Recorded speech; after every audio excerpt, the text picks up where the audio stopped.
Audio Jungle.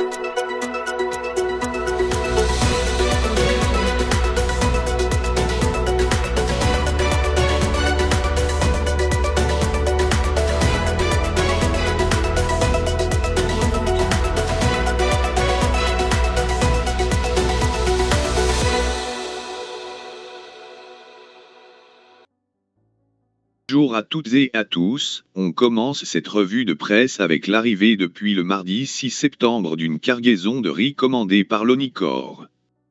800 tonnes de riz rationnées dans une ambiance tendue, titre la Gazette des Comores. La tension est montée d'un cran lorsqu'il y a eu des barricades de la route de Mironte-Si et Mute-Samudu.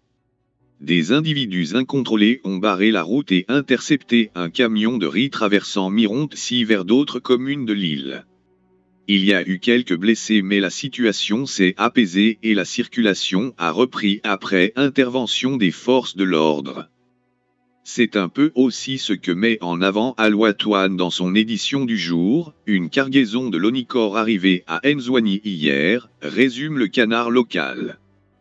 Un autre bateau est attendu dans le pays dans quelques jours pour faire baisser les tensions. Suite à la décision de la Société nationale des hydrocarbures de faire payer au comptant les stations-service, à chaque livraison, un collectif des gérants de ces dernières a réagi en déclenchant une grève à partir ce jeudi. La décision ne fait pas l'unanimité comme le rapporte la Gazette des Comores. Un mouvement auquel certains patrons de stations-service ne semblent pas vouloir s'associer. Cet ancien bras droit d'Azali Assoumani renaît de ses cendres après qu'il a quitté le navire CRC fin 2018. Son parti Touamaya ou Espoir se revendique de l'opposition et se veut une force de proposition. L'éducation, le travail et la sincérité. Telle est la devise du nouveau parti Touamaya de Hamidou Kariila.